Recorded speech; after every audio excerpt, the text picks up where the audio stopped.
Hi guys, welcome to the second lecture of the chapter cell. जो हमारा lecture 1 था उसके अंदर हमने प्रोकैरियोटिक सेल के बारे में पढ़ा था. आज के लेक्चर में हम यूकैरियोटिक सेल के बारे में पढ़ेंगे. यूकैरियोटिक सेल को कवर करने के लिए हमें अप्रॉक्सीमेटली 2 लेक्चर्स लगेंगे.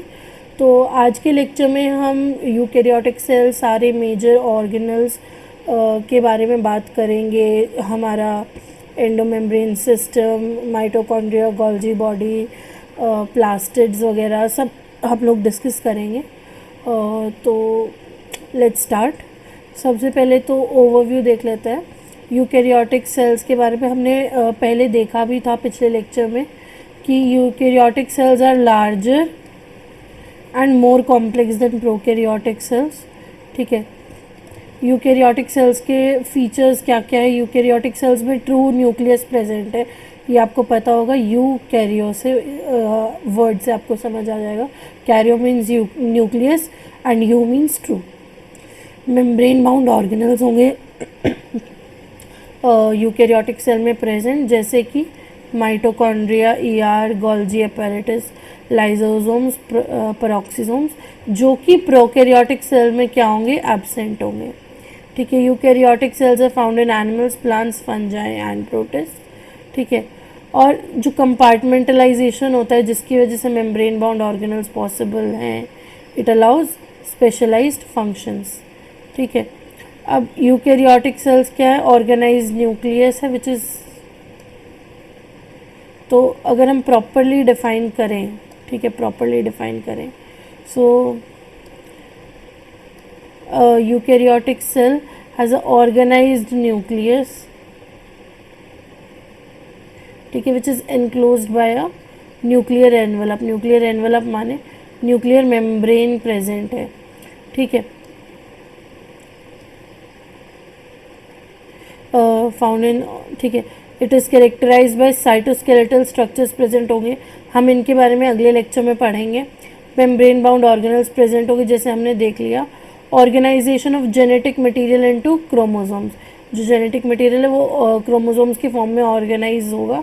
This organisation happens during cell division, otherwise वो क्रोमैटिन की फॉर्म में होता है. ठीक है. ये हमने पिछले लेक्चर में भी किया था. हम एक बार देख लेते हैं major differences between a prokaryotic and a eukaryotic cell. पहले न्यूक्लियस. प्रोकैरियोटिक सेल में true nucleus is absent, DNA is present in nucleoid region. ठीक है. ठीक है. So it is absent. Eukaryotic cell में true nucleus is present. Prokaryotic cells are generally smaller, eukaryotic cells are generally larger. ठीक है. Cell organisation की बात करो तो प्रोकैरियोट्स सिंपल यूनिसेलुलर होता है, यूकैरियोट्स आर कॉम्प्लेक्स यूनिसेलुलर या मल्टीसेलुलर ऑर्गेनिज्म. इनके एग्जांपल्स हमने लास्ट टाइम भी देखे थे. प्रोकैरियोटिक में जैसे हमारे पास क्या आ जाते हैं, वेरियस बैक्टीरियाज आ गए, आर्किया आ गए. ठीक है.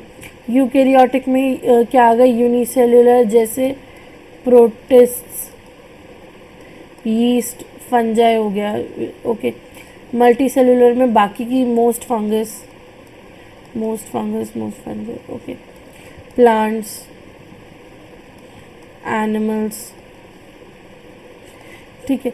डीएनए की बात करते हैं तो प्रोकैरियोट्स में circular double strand naked DNA, naked is histone proteins are absent. ठीक है. और यूकैरियोट्स में कैसा, लीनियर डीएनए होता है with which histone proteins are present. Okay. Membrane bound organelles absent. ठीक है. मेम्ब्रेन बाउंड ऑर्गेनल्स प्रेजेंट जैसे mitochondria, ER, Golgi body, chloroplast etcetera. ठीक है. Cell wall. सेल वॉल किसकी बनी होती है प्रोकैरियोट्स में, पेप्टिडोग्लाइकन. पेप्टिडोग्लाइकन क्या था, it was a polymer of N acetyl glucosamine and N acetyl muramic acid. ठीक है. देन यूकैरियोट्स में जो सेल वॉल, अगर एनिमल सेल्स हैं तो एब्सेंट होगी, प्लांट सेल्स हैं तो सेलुलोज की बनी होगी, और अगर फंजाई है तो काइटिन की बनी होगी. ओके. ठीक है. देन राइबोसोम्स की बात करें तो प्रोकैरियोट्स में 70S होता है, यूकैरियोट्स के अंदर 80S होता है. ओके. अगर माइटोकॉन्ड्रिया या क्लोरोप्लास्ट है यूकैरियोट्स में तो जो माइटोकॉन्ड्रिया या क्लोरोप्लास्ट होते हैं उनके अंदर सिर्फ 70S होता है, अदरवाइज 80S ही होता है यूकैरियोट्स में. सेल डिवीजन की बात करो तो prokaryotes mostly generally binary fission से करते हैं, वेयरएज यूकैरियोटिक सेल्स में बहुत सारे आपको अलग अलग तरीके के मेथड्स ऑफ रिप्रोडक्शन देखने को मिल जाएंगे। सेक्सुअल रिप्रोडक्शन होता है और अलग अलग एसेक्सुअल रिप्रोडक्शन मेथड्स होते हैं प्लांट्स में बहुत सारे, तो अलग अलग आपको मिल जाएंगे। ठीक है, अब साइटोप्लाज्म, ठीक है, cytoplasm semi fluid matrix filling the cell interior, ये हमारा सेल मेम्ब्रेन था, ये अंदर साइटोप्लाज्म था, बीच में हमारा जेनेटिक मटेरियल था। ये प्रोकैरियोटिक सेल थी हमारी, बेसिक सब स्ट्रक्चर जो किसी भी सेल का है। अब हमारी यूकैरियोटिक सेल में क्या होगा कि ये जो आपका मटेरियल है इसके अराउंड एक मेम्ब्रेन होगी,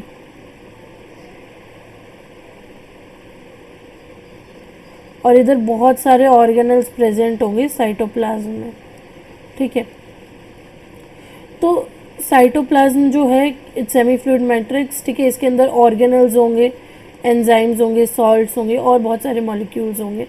ठीक है, अब हम एक एक करके जो भी स्ट्रक्चर्स हमारे सेल में प्रेजेंट होंगे, एक प्लाज्मा मेम्ब्रेन होगा, प्लांट सेल या फंगाई का सेल है तो सेल वॉल होगा इसके बाहर एक,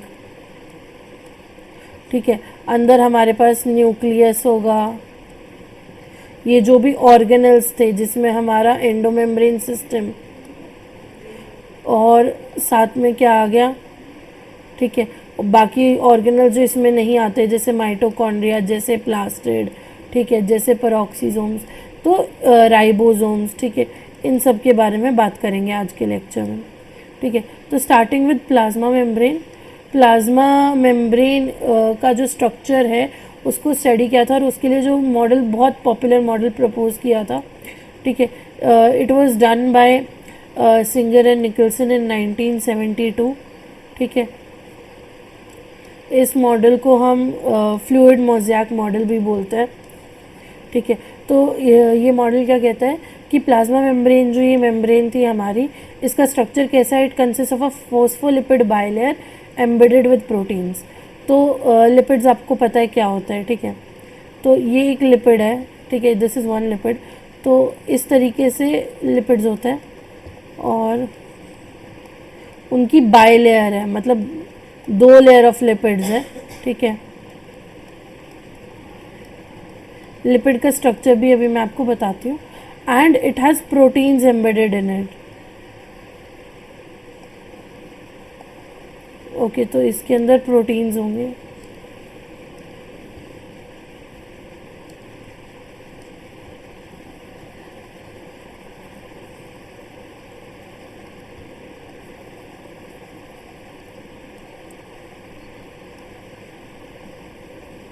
ठीक है, इस तरीके से प्रोटीन्स एम्बेडेड होंगे।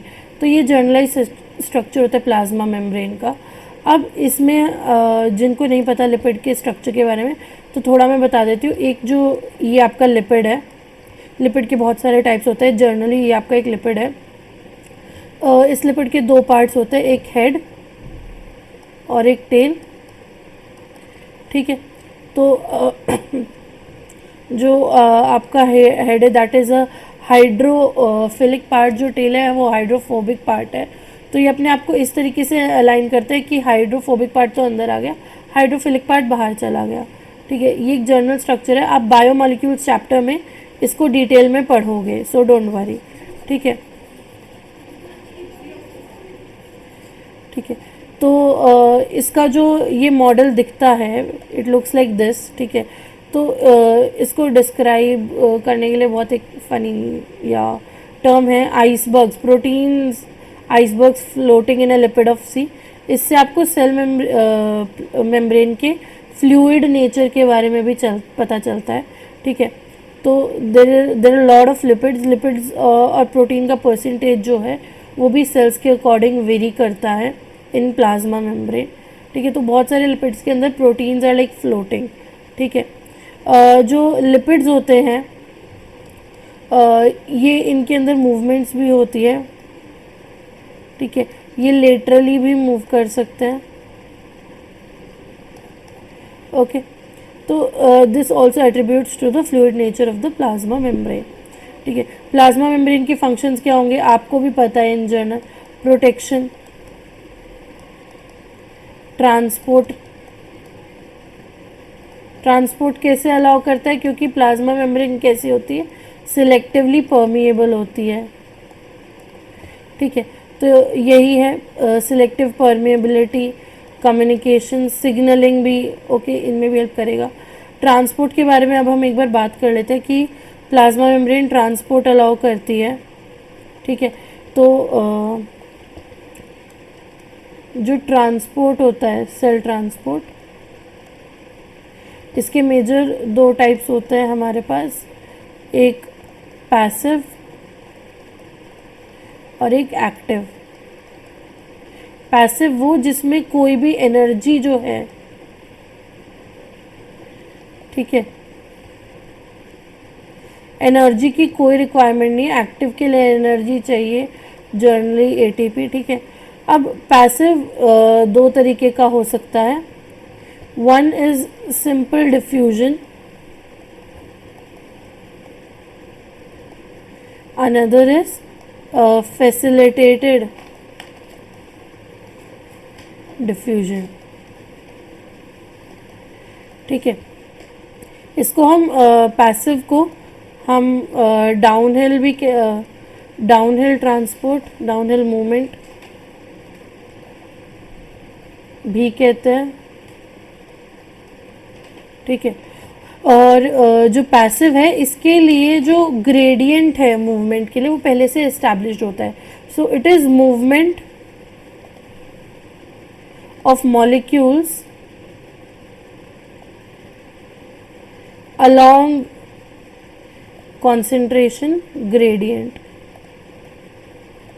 ठीक है, वेर एज एक्टिव ट्रांसपोर्ट जो होता है इसको हम अपहिल मूवमेंट्स भी, अपहिल ट्रांसपोर्ट या अपहिल मूवमेंट भी कहते हैं। ठीक है, वाई? बिकॉज जो मूवमेंट ऑफ मॉलिक्यूल्स है, ठीक है, it is against concentration gradient. ठीक है, अभी इस बात का मतलब क्या है बताते हैं। ठीक है, तो ये हमारा सेल है मान लो। ठीक है, तो ये सेल के बाहर एनवायरनमेंट है। ठीक है, ये सेल ऐसे बनाता है, तो सेल के बाहर हमारा एनवायरनमेंट है। अब से कोई हमारे पास मॉलिक्यूल है। ठीक है, ये हमने एक मॉलिक्यूल बनाया, तो सेल के बाहर उसके 5 मॉलिक्यूल्स हैं और अंदर कितने? 3। तो आपको पता है 5 बाहर है, तो बाहर कॉन्सेंट्रेशन क्या हुई? ज़्यादा हुई। ठीक है, तो अब अगर ये मॉलिक्यूल्स बाहर से अंदर जा रहे हैं, आपको ऑस्मोसिस के बारे में तो पता ही होगा, है ना? तो if movement is like this, it is along the concentration gradient. ठीक है, और अगर अपोजिट काम हो रहा है, और ये आपको पता है नेचुरली डिफ्यूजन से होता है, आप सबने पहले पढ़ा होगा 9th-10th क्लासेस में। ठीक है, और अगर ये अपोजिट जा रहा है तो that is against the concentration gradient. ठीक है, तो पैसिव में हमारे पास दो टाइप्स हो जाएंगे, सिंपल डिफ्यूजन, तो सिंपली मेम्ब्रेन के थ्रू डिफ्यूज हो जाते हैं। ठीक है, दूसरा है फैसिलिटेटेड डिफ्यूजन, तो इसमें क्या होगा? ये अपने आप मेम्ब्रेन के थ्रू डिफ्यूज नहीं हो सकते। ठीक है, दे नीड हेल्प, तो इसमें प्रोटीन्स हेल्प करते हैं। ठीक है, तो प्रोटीन्स हेल्प करता है। एक्टिव में एनर्जी तो चाहिए ही, अपहिल मूवमेंट है अगेंस्ट कॉन्सेंट्रेशन ग्रेडियंट, तो इसमें भी जो प्रोटीन्स हैं मेम्ब्रेन के अंदर वो ट्रांसपोर्ट में हेल्प करेंगे। ठीक है, तो इसी के बारे में हमने ऊपर देखा था। Passive diffusion, osmosis, facilitated diffusion. ATP, active के लिए एटीपी चाहिए होगा। ठीक है, ये आपकी मेम्ब्रेन थी, ये एनसीईआरटी का डायग्राम है, आप सब एनसीईआरटी में इस पे रेफर कर सकते हैं। ठीक है, ये आप देख सकते हैं कि ये आपके लिपिड्स हैं। ओके, ठीक है, और ये आपके प्रोटीन्स हैं। अब प्रोटीन आपका पूरा एम्बेडेड है या हाफ एम्बेडेड है, उस पर डिपेंड करता है कि मेम्ब्रेन के अंदर जो प्रोटीन्स हैं दो तरीके के हो सकते हैं, एक्सट्रिंसिक, इंट्रिंसिक। इन्हें हम पेरिफेरल और इंटीग्रल भी बोल देते हैं। ठीक है, जैसे आप यहाँ पे देख सकते हो, ये आपका इंटीग्रल प्रोटीन है और ये आपका पेरिफेरल प्रोटीन है। ठीक है, तो इंटीग्रल इज कम्प्लीटली एम्बेडेड। यही प्रोटीन्स होते हैं जो आपको ट्रांसपोर्ट में हेल्प कर रहे होते हैं। ठीक है, अभी जो प्रोटीन्स हैं they can be simply proteins, या फिर मोस्टली आप देखोगे कि इनके ऊपर ये चेन, शुगर चेन्स अटैच होते हैं। So these are modified proteins, glycoproteins. ठीक है, ये बेसिकली मार्कर्स की तरह एक्ट करते हैं। ठीक है, इनके बारे में आप आगे क्लास 12th में थोड़ा और पढ़ोगे, एंटीजन, एंटीबॉडी वगैरह। जब आप वहाँ जाओगे तो आपको वहाँ इसका समझ आएगा कि ये क्या काम करते हैं। ठीक है, हमारी प्लाज्मा मेम्ब्रेन के अंदर एक और चीज़ होती है, ठीक है, जिसके बारे में हमने अभी पीछे बात नहीं की, दैट इज़ कोलेस्ट्रॉल। कोलेस्ट्रॉल क्या करता है? ठीक है, कोलेस्ट्रॉल क्या करता है? ये मेम्ब्रेन स्टेबलाइजर है।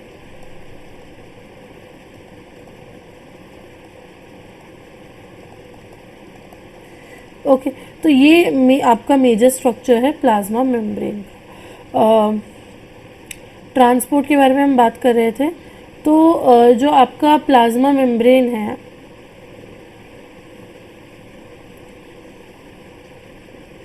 ठीक है, आपकी प्लाज्मा मेम्ब्रेन में बल्क ट्रांसपोर्ट की भी हम बात कर लेते हैं एक बार। ठीक है, बल्क ट्रांसपोर्ट दो मेजर तरीके की, इनके बारे में आपने पहले पढ़ा भी होगा, एंडोसाइटोसिस, एक्सोसाइटोसिस। ठीक है, दो मेजर टाइप। एंडोसाइटोसिस में दो चीज़ें होती है, एक तो पिनोसाइटोसिस, एक phagocytosis. So pinocytosis you can layman language में इसको सेल ड्रिंकिंग भी बोल सकते हैं और सेल ईटिंग। ठीक है, तो अगर cell there is uptake of fluid या small molecules, so that is considered in pinocytosis, and if it is uptake of large particles, ठीक है, तो उसको हम फैगोसाइटोसिस बोलते हैं। फैगोसाइटोसिस का काफ़ी अच्छा एग्जाम्पल, जैसे आपको पता है WBCs आप सबने छोटी क्लासेस में पढ़ा होगा, दे एनगल्फ बैक्टीरिया, है ना, प्रोटेक्ट करते हैं हमारी बॉडी को, तो इसको हम फैगोसाइटोसिस कहते हैं। ठीक है, एक्सोसाइटोसिस कुछ भी सेल से बाहर जा रहा है, एंडो सेल के अंदर सेल ले रही है उसको, एक्सोसाइटोसिस सेल से बाहर जा रहा है। ठीक है, सो सेक्रीशन या रिलीज ऑफ मटेरियल्स, ठीक है, लेमन लैंग्वेज में सेल वॉमिटिंग भी कह सकते हैं। ओके, अब हम बात करते हैं सेल वॉल की। ठीक है, इसके बारे में हमने प्रोकैरियोट्स के टाइम पे भी बात की थी, तो एक थोड़ा सा हम उन चीज़ों का रिविजिट कर लेंगे और इन जनरल प्लांट सेल वॉल की बात करेंगे फिर। ठीक है, फंगल सेल वॉल आपको पता है काइटिन की बनी होती है, which is a homopolymer of N acetyl glucosamine. ठीक है, सो फंगल सेल वॉल किसकी बनी है? Chitin, which is homopolymer of N acetyl glucosamine. ठीक है, then algal cell wall, plant cell wall. ठीक है, एल्गल सेल वॉल में मोस्टली सेलुलोज, गैलेक्टिन्स, मैनन्स और मिनरल्स की बनी है। प्लांट सेल वॉल में मेन कंपोनेंट सेलुलोज है, साथ में हेमीसेलुलोज, पेक्टिन, प्रोटीन्स, ये सब भी प्रेजेंट है। अब अगर हम प्लांट सेल वॉल की बात करें, स्ट्रक्चर की बात करें, तो देयर इज आपके पास primary cell wall, it is young, thin, elastic and expandable. उसके ऊपर फिर आपकी एक सेकेंडरी सेल वॉल बनती है, ठीक है, which is thickened with lignin and suberin, ठीक है, पिगमेंट्स। देन आपका मिडल लेमेला क्या करता है? It acts as a cementing layer between two cells. ठीक है, so it is made up of calcium and magnesium pectate, majorly calcium pectate अगर आपको दोनों में से एक चूज़ करना हो तो। जैसे आपकी एक प्लांट सेल वॉल है, ठीक है, ये दूसरी है, तो प्लांट्स में क्या होता है, ऐसे मल्टीपल लेयर्स बनती जाती हैं। ठीक है, यहाँ पे और दूसरा सेल होगा ऊपर। ठीक है, और इसके बीच का जो ये एरिया है, यहाँ पे ये आपका मिडल लैमेला प्रेजेंट होगा, ऐसे इन बिटवीन सेल्स। ओके, जो क्या करेगा, अटैचमेंट का काम करेगा, सीमेंटिंग लेयर की तरह एक्ट करेगा। ठीक है, primary cell wall, remember it is thin, ठीक है, इट इज़ एक्सपैंडेबल इलास्टिक, ठीक है। Secondary cell wall it is thickened with lignin and suberin, ठीक है। सेल वॉल के जो मेजर फंक्शंस हैं वो क्या होगा, सेल शेप प्रोवाइड करना, रिजिडिटी प्रोवाइड करना, प्रोटेक्शन प्रोवाइड करना, ठीक है। So it maintains cell shape, ठीक है, protection against injury and pathogens, allows material exchange, ठीक है, and helps in intercellular communication, ठीक है। सेल वॉल के अंदर आपको पिट्स भी मिल जाते हैं, इसके बारे में आप मॉर्फोलॉजी में पढ़ोगे, आगे एनाटमी में पढ़ोगे, सॉरी। प्लाज्मोडेस्माटा, इसके बारे में हम अभी बात करेंगे।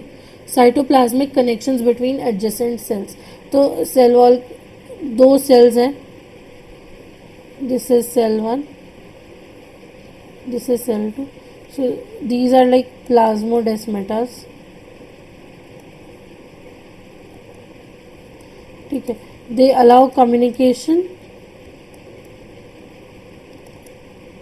And transport, easier transport between adjacent या क्लोज सेल्स, ठीक है।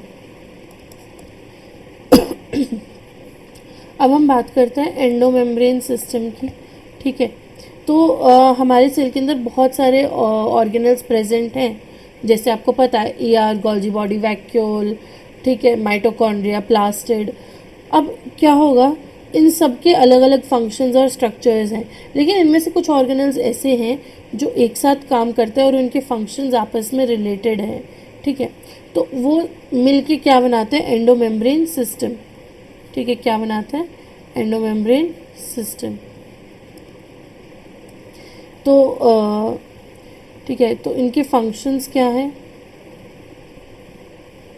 फंक्शंस कोऑर्डिनेटेड हैं, ठीक है। एंडोमेम्ब्रेन सिस्टम, इसमें क्या क्या आएगा, endoplasmic reticulum, Golgi body, lysosomes, vacuole. याद रखने के लिए आप शॉर्ट फॉर्म यूज़ कर सकते हो, मैं तो यही यूज़ करती हूँ, कभी हमने हमारे टीचर से सीखी थी, गर्ल वी, ठीक है। तो G for Golgi body, E R, L for lysosome, V for vacuole. तो ये girl V is like a mnemonic, आप यूज़ कर सकते हो फॉर एंडोमेम्ब्रेन सिस्टम, ठीक है। Since functions of mitochondria, chloroplast, peroxisome, etc. Are not coordinated, ठीक है, these are not considered part of endomembrane system। तो पहले हम इन चारों के बारे में पढ़ेंगे, उसके बाद माइटोकॉन्ड्रिया, प्लास्टिड वगैरह के बारे में अलग से पढ़ेंगे, ठीक है।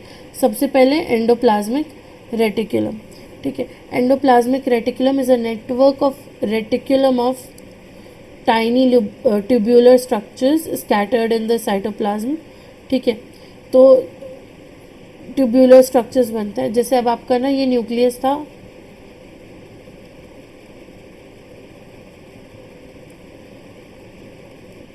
Nuclear membrane is also double membrane, ये अंदर आपका जेनेटिक मटेरियल प्रेजेंट है, ठीक है,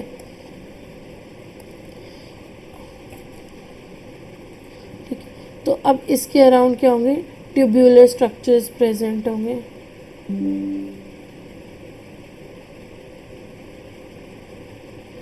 इस तरीके से, ठीक है। So this is your E R, ठीक है। Now the portion attached close to the nuclear membrane, ठीक है, specially this portion contains ribosomes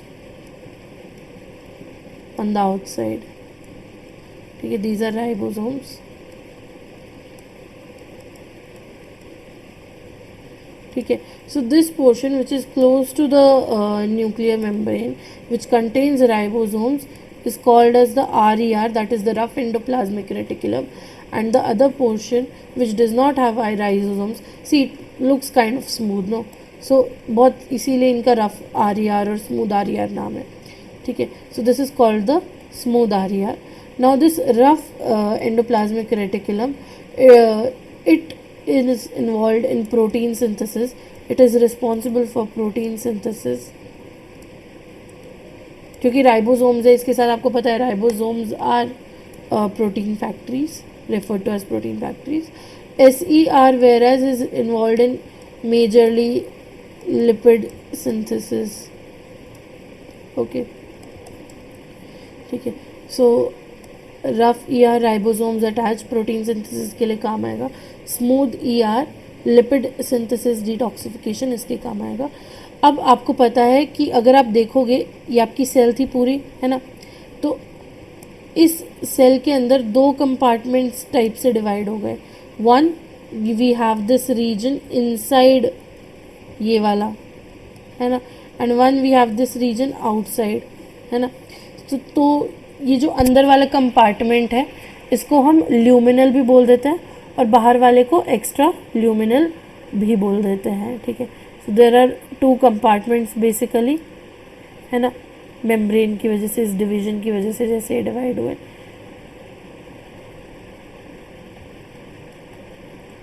ठीक है।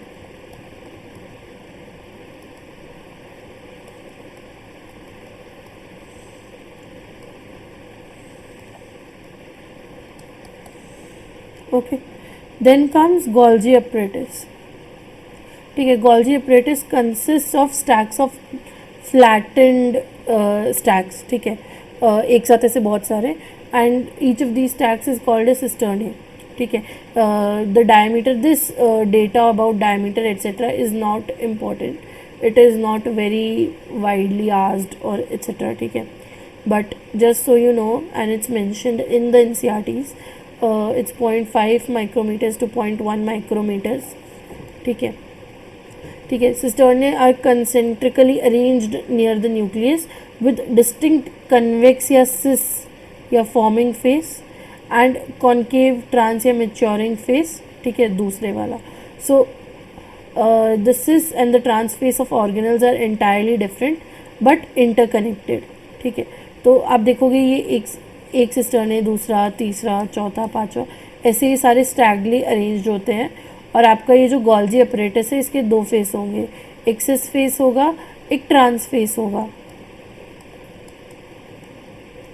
ठीक है, एक सिस साइड होगी, एक ट्रांस साइड होगी, ठीक है। तो जो सिस फेस होगा इसको हम कन्वेक्स फेस भी बोलते हैं, ट्रांस को कॉन्केव फेस भी बोलते हैं, ठीक है।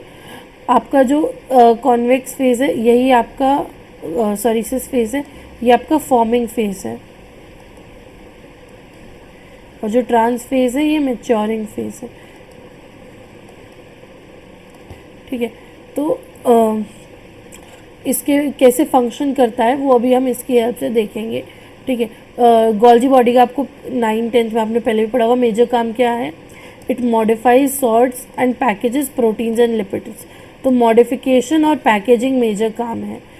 लाइसोसोम्स अनदर ऑर्गेनल, ठीक है, it is made by Golgi body, ठीक है, ठीक है।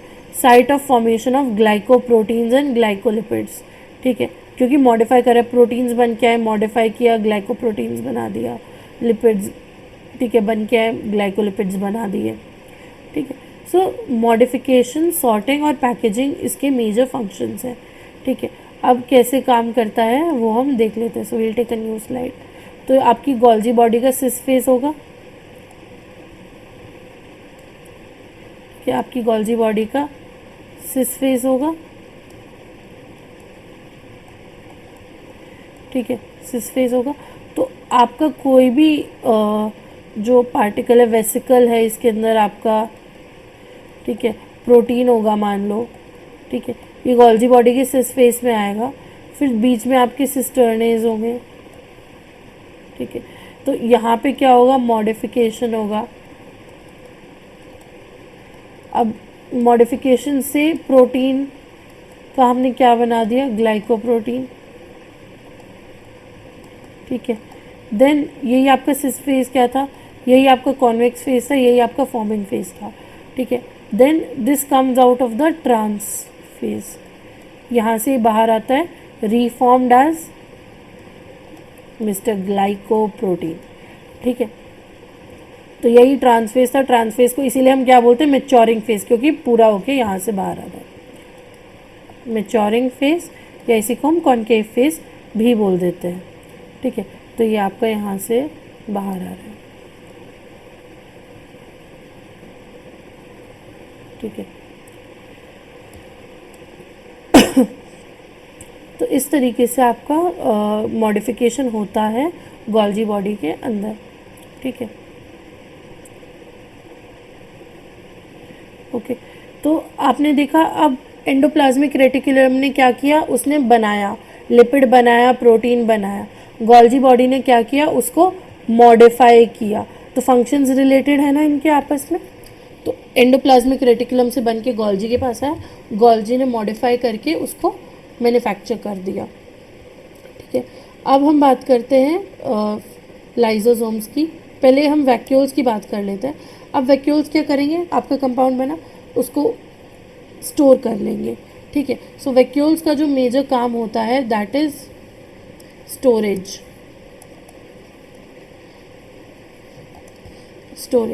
ठीक है।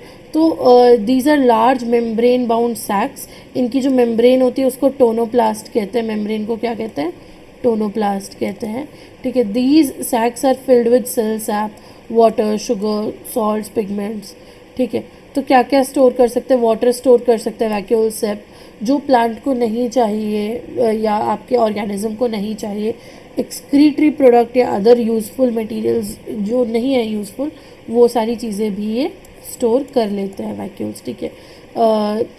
इनका मेजर फंक्शन ये भी है, they help maintain turgor pressure specially in plants and protist, ठीक है। In mature plants they occupy approximately 90% of the cell volume. जो वैक्यूल्स हैं वो एनिमल सेल्स में एब्सेंट भी हो सकते हैं, अगर प्रेजेंट हैं so they are very small and few in number, ठीक है, छोटे छोटे होंगे। वेरस प्लांट्स में दे ऑक्यूपाई कितना, 90% ऑफ द सेल वॉल्यूम। तो ये आपका प्लांट सेल है, ठीक है, इसमें ये आपका आपका न्यूक्लियस होगा और ये आपका वैक्यूल है, ऐसा होता है, ठीक है। इन अमीबा आपके पास कॉन्ट्रैक्टाइल वैक्यूल्स होते हैं, ये क्या करते हैं, ऑस्मो रेगुलेशन में हेल्प करते हैं और एक्सक्रीशन में हेल्प करते हैं। बहुत सारे ऑर्गेनिजम्स जैसे कि प्रोटिस्ट्स, ठीक है, जैसे कि प्रोटिस्ट, इनके अंदर क्या होता है, अमीबा इज ऑल्सो प्रोटिस्ट होंगे, ठीक है। फूड वैक्यूल्स भी होते हैं, these are formed when food is engulf, और जब फूड को आफ्टर डाइजेशन एक्सक्रीट कर देते हैं वेस्ट को तो डिज़ोल्व हो जाता है, ठीक है। अब जो भी स्टोरेज वैक्यूल के अंदर होता है, it is against the concentration gradient, क्योंकि आप पहले से ही मान लो यहाँ है, अब बाहर है, आपने और डाल दिया, फिर आप और स्टोर कर रहे हो और स्टोर कर रहे हो, तो एक पॉइंट तो ऐसा आएगा ना जब इसके अंदर कॉन्सेंट्रेशन ज़्यादा हो गई, तो उसके बाद भी आप और स्टोर कर रहे हो। तो जितना भी स्टोरेज होता है it is generally against concentration gradient, ठीक है। तो ये जो स्टोरेज है this is facilitated by the vacuole, ठीक है, by the membrane of the vacuole, ठीक है। Okay, then comes lysosomes. अब स्टोरेज हो गया, ठीक है, स्टोरेज हो गया। अब तो आपने देखा फंक्शंस, ईआर ने बनाया, गोल्जी ने मॉडिफाई किया, वैक्यूल ने स्टोर किया, ठीक है। लाइजोसोम्स क्या करता है, लाइजोसोम ब्रेक डाउन करता है। कोई ऐसा पॉइंट आ सकता है कि मान लो कुछ गलत बन गया या अब सेल को ज़रूरत नहीं है या कुछ डैमेज हो गया, तो उसको डिसॉल्व करने का या ब्रेक डाउन का काम लाइजोसोम का होता है, ठीक है। सो लाइजोसोम क्या होगा, देर इज दिस मेम्ब्रेन,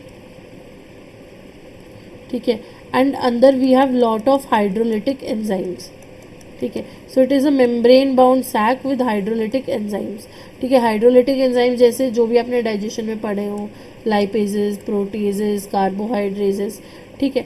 अब ये क्या करेगा, इसीलिए क्योंकि ये सब कुछ डाइजेस्ट कर देता है, डैमेज पार्ट्स, ठीक है, जो भी अभी हमने बात की। सो इसलिए कभी कभी क्या होता है, अगर एक्सीडेंटली लाइजोसोम बर्स्ट हो जाए तो सेल डेथ भी हो सकती है। So it is also responsible for autophagy जब करना हो, ठीक है, ये तो सेल्फ डाइजेशन, ठीक है, सेल डेथ वगैरह के लिए भी इट इज़ रिस्पॉन्सिबल। तो इसको हम सुसाइड, जब सेल मेच्योर हो जाती है एंड इट नियर्स डेथ, तो तब भी उसको डिसॉल्व करने के लिए लाइजोसोम, ओके। तो सुसाइडल बैग भी बोलते हैं इनको, सुसाइडल बैग्स भी बोलते हैं, ओके। तो फंक्शंस क्या है, इंट्रासेल्युलर डाइजेशन, सेल के अंदर जो भी मान लो वेस्ट है, गलत बन गया, ये सब उसका डाइजेशन। ऑटोफैगी, डिफेंस कोई भी चीज़ बाहर से आई, मान लो हार्मफुल है, तो लाइसोसोम क्या करेगा, उसको एनगल्फ कर लेगा और डाइजेस्ट कर देगा, एनगल्फ करके डाइजेस्ट कर देगा। ये carbohydrates, proteins, lipids, nucleic acid सबको डाइजेस्ट कर सकता है। और आपको पता है कि मेजर लिविंग चीज़ें इन्हीं सब की मिल के बनी है, सो ये मोस्टली सब कुछ डाइजेस्ट कर देगा। ठीक है, तो इनको हम क्या बोल देते हैं, सुसाइडल बैग्स बोल देते हैं। अब आप ये कहोगे कि अगर ये एंजाइम्स जो है ये सब कुछ डाइजेस्ट कर सकते हैं, तो ये लाइसोसोम की मेम्ब्रेन को डिसॉल्व क्यों नहीं कर देते, और मतलब ये तो बहुत डेंजरस वो चीज़ हो गई ना।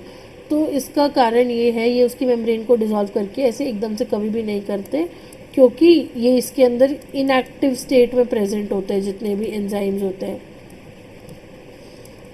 जो आपके एंजाइम्स हैं वो अपनी इनएक्टिव स्टेट में प्रेजेंट होते हैं due to pH. These enzymes are only active at the acidic pH. ठीक है, तो अंदर जो पीएच है वो आपका एसिडिक नहीं है, इसीलिए। Okay, now we will talk about mitochondria. Okay, mitochondria के बारे में बात करेंगे। तो आपका यहाँ पे एंडोमेम्ब्रेन सिस्टम खत्म हो जाता है। 4 ही ऑर्गेनल्स से, चारों के बारे में हमने पढ़ा, कैसे उनकी फंक्शंस रिलेटेड है, हमने ये देखा। अब हम बात करेंगे mitochondria, very beautiful, very important organelle.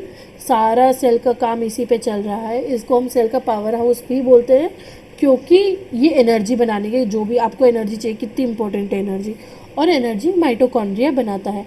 Mitochondria का नंबर, शेप, साइज, ये सब cell to cell, organism to organism very कर सकता है। जनरली आपका सैक या सिलेंड्रिकल सॉसेज शेप्ड माइटोकॉन्ड्रिया होता है। ठीक है, ये मैंने माइटोकॉन्ड्रिया बनाया। माइटोकॉन्ड्रिया में 2 मेम्ब्रेन्स होती है। अभी तक जो भी हमने ऊपर ऑर्गेनल्स देखे थे उन सब में एक ही मेम्ब्रेन होती थी। माइटोकॉन्ड्रिया हैज़ 2 मेम्ब्रेन्स, एक ही आपकी outer membrane, okay, and then we have one inner membrane. जो इनर मेम्ब्रेन होती है उसमें ऐसे फोल्डिंग्स होती है, ठीक है, इनटू द सेल। ठीक है, so this is your inner membrane. ठीक है, ये जो फोल्डिंग्स होती है, ये स्ट्रक्चर्स बनते हैं, इनको हम क्या बोलते हैं, क्रिस्टे। ठीक है, जो ये अंदर आपका मैट्रिक्स का अंदर वाला एरिया होता है, दिस माइटोकॉन्ड्रिया का अंदर वाला एरिया होता है, इसको हम मैट्रिक्स बोलते हैं। मैट्रिक्स से बना होता है, this is like a gel kind of thing. ठीक है, अब mitochondria is very self sufficient, आत्मनिर्भर है ये पूरा। ठीक है, तो इसके पास अपना खुद का डीएनए भी होगा। ठीक है, ये राइबोसोम भी लेके बैठा है अपने अंदर स्पेशली। और बहुत इम्पॉर्टेंट डिफरेंट बात यह है कि यूकैरियोट्स में आपने देखा हर जगह 80s राइबोसोम्स होते हैं। जो माइटोकॉन्ड्रिया है इसके अंदर 70s राइबोसोम्स होते हैं। सो इसके पास डीएनए भी है, and both of these as are similar to the prokaryotes. ठीक है, अब इसके पास डीएनए है, राइबोसोम है। ठीक है, और एनर्जी भी बना सकता है। अब डीएनए राइबोसोम 2 चीज़ें मेजर है, तो आपको पता है प्रोटीन्स बना लेगा, एनर्जी बना लेगा, सब कुछ बना लेगा। तो आपने देखा एक काइंड ऑफ आत्मनिर्भर है। ठीक है, इसीलिए हम इसको सेमी ऑटोनॉमस ऑर्गेनल भी बोल देते हैं, सेमी ऑटोनॉमस बॉडी भी बोल देते हैं। इसी की तरह क्लोरोप्लास्ट हम आगे पढ़ेंगे, वो भी सेमी ऑटोनॉमस होता है। ठीक है, बट उसके बारे में हम आगे देखेंगे। माइटोकॉन्ड्रिया के अंदर आपने क्या देखा, डीएनए है। ठीक है, प्रोकैरियोट्स की जैसा 70s राइबोसोम्स हैं। ठीक है, ये आपकी आउटर मेम्ब्रेन है, इनर मेम्ब्रेन है, इस पे क्रिस्टे क्या काम करते हैं, जो इनफोल्डिंग्स है ये आपका सरफेस एरिया इंक्रीज कर देते हैं। ठीक है, क्योंकि सरफेस एरिया क्या काम करेगा, इसकी मेम्ब्रेन पे ईटीएस होगी, तो ईटीएस मतलब एनर्जी बनेगी। ठीक है, मेम्ब्रेन पे क्या होता है, ऐसे F1 F0 पार्टिकल्स होते हैं। ठीक है, जो एटीपी बनाते हैं। ठीक है,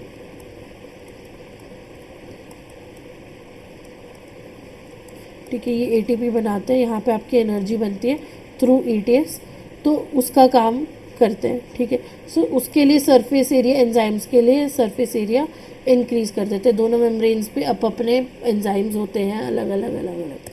ठीक है, तो एक बार देख लेते हैं। Mitochondria, number of mitochondria per cell is variable. ठीक है, this completely depends on the physiological activity of the cells. कोई सेल्स है ज़्यादा एनर्जी चाहिए तो ऑब्वियसली ज़्यादा माइटोकॉन्ड्रिया चाहिए होगा। ठीक है। साइज और शेप भी जो है दैट इज़ अगेन वेरिएबल, ठीक है। टिपिकली सॉसेज शेप्ड या सिलेंड्रिकल, ठीक है। दिस इज़ फैक्चुअल, कोई पूछता नहीं है, but if you want to know, diameter 0.2 से 0.1, लेंथ 1 से 1.4 माइक्रोमीटर्स। डबल मेम्ब्रेन है, एक आउटर स्मूथ मेम्ब्रेन है, इनर मेम्ब्रेन है which is folded into cristae. There is a matrix that contains enzymes, DNA and ribosomes. It is site of aerobic respiration. आपको पता है respiration से क्या बनती है? एनर्जी मिलती है हमें, फूड का ब्रेक डाउन करके एनर्जी मिलती है, ठीक है। सो दिस एनर्जी, अब तक तो सबको पता है, it is ATP, so it produces ATP, ठीक है।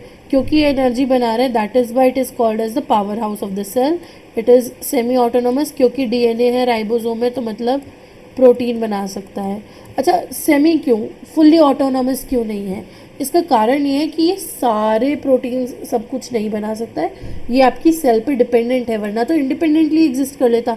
डीएनए भी हो गया, मेम्ब्रेन भी हो गया, जो भी आपने देखा एक सेल के लिए ज़रूरी है, सब हो गया, है ना। तो इसके पीछे एक थियोरी भी है, ठीक है।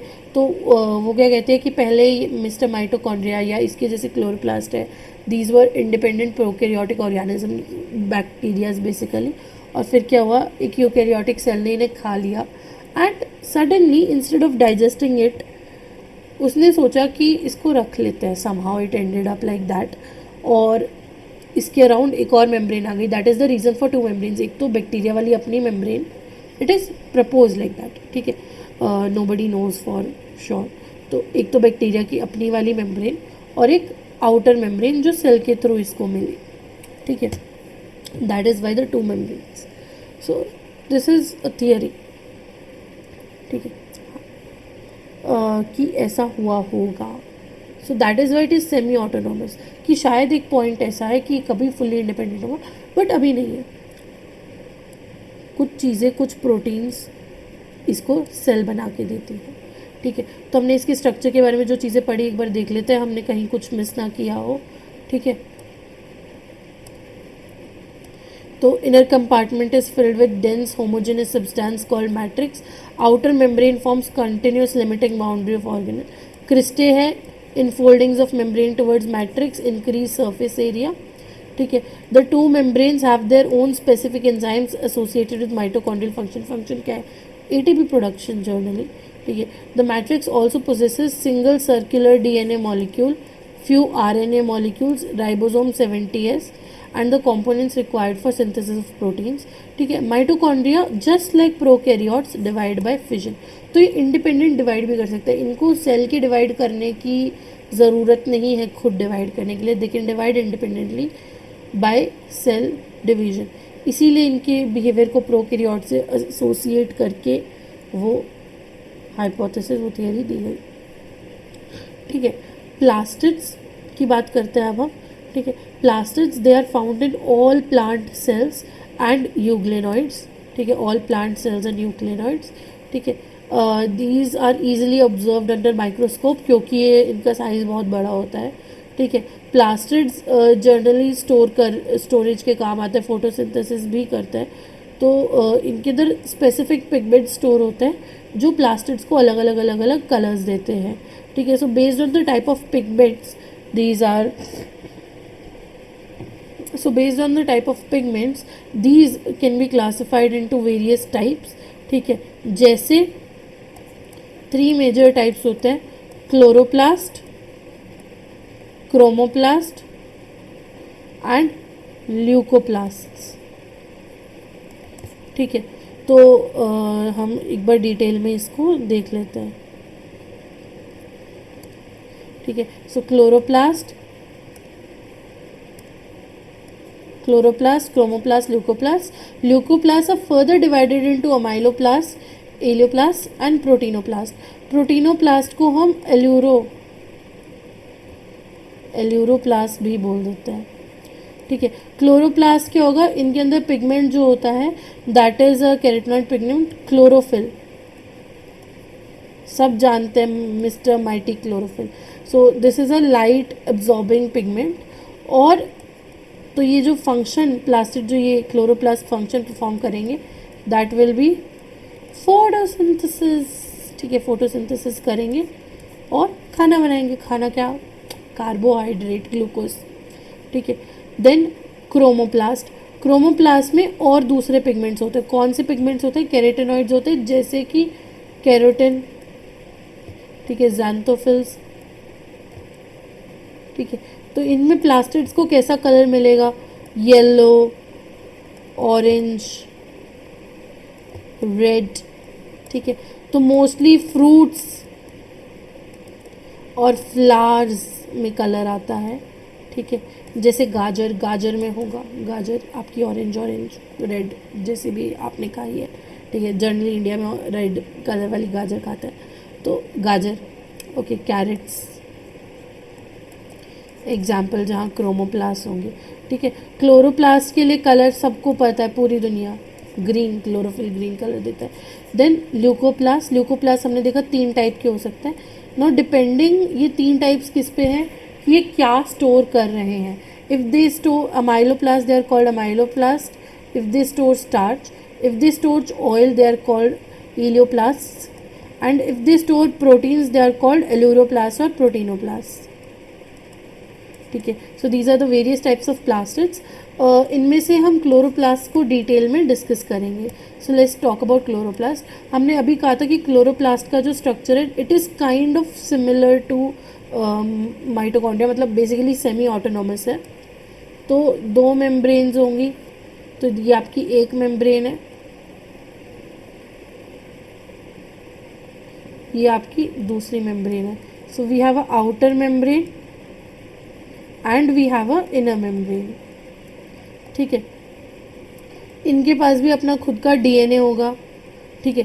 So they have genetic material, DNA, ribosomes होंगे, ओल्ड माइटी राइबोसोम्स, और क्लोरोफिल पिगमेंट होगा। अब जो क्लोरोफिल पिगमेंट होता है वो ऐसे ही प्रेजेंट नहीं होता है, वो किसके अंदर प्रेजेंट होगा? थैलाकॉइड की मेम्ब्रेन में प्रेजेंट होगा, ठीक है।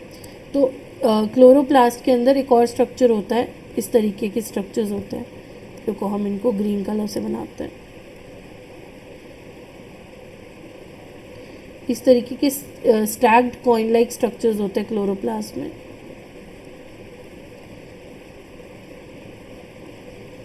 ठीक है। ये जो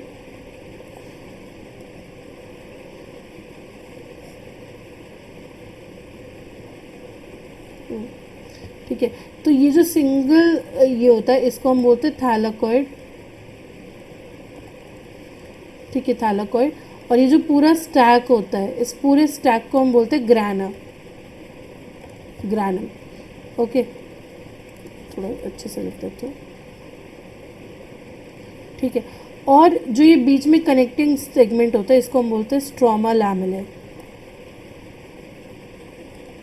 ठीक है, स्ट्रोमा लैमेले। ये आपका यहाँ पे जो अंदर फ्लूइड होगा दैट इज़ योर स्ट्रोमा, जो सेल के अंदर फिल्ड होगा, ठीक है। हमने देख लिया कि डीएनए और राइबोसोम्स तो हैं ही,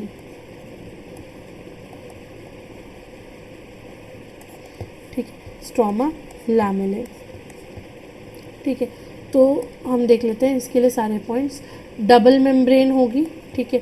the inner membrane is relatively less permeable than the outer membrane, ये हमने पीछे नहीं किया था, मार्क कर लो, ठीक है। स्ट्रोमा आपने देखा, ठीक है, it is the space inside the inner membrane जिसके अंदर आपके सारे एंजाइम्स होंगे, ठीक है, for synthesis of carbohydrates, proteins, ठीक है। इसके अंदर आपका डीएनए भी होगा और राइबोसोम्स भी होंगे। कैसे राइबोसोम्स होंगे? 70S जस्ट लाइक प्रोकैरियोट्स, ठीक है। फिर थैलाकॉइड्स, ग्रैना और स्ट्रोमा लैमेले की बात कर लेते हैं। थैलाकॉइड्स क्या होंगे? Organize flattened membranous sacs present in stoma, coins जैसे, ठीक है, ठीक है, रिलेट कर सकते हो। क्लोरोफिल पिगमेंट्स प्रेजेंट होंगे थैलाकॉइड्स में, okay. Grana arrange in stack like piles of coins, singular granum, ठीक है। तो they are in stack like piles of coins, ठीक है। थैलाकॉइड्स अरेंज्ड होंगे, ओके। सो थैलाकॉइड्स,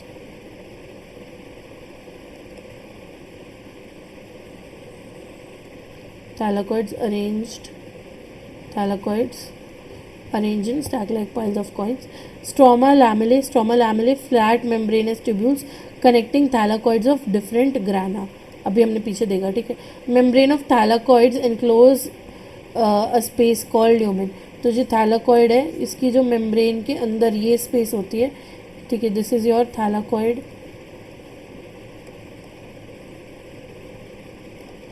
ठीक है। इसकी जो अंदर की स्पेस होती है इसको बोलते हैं ल्यूमेन,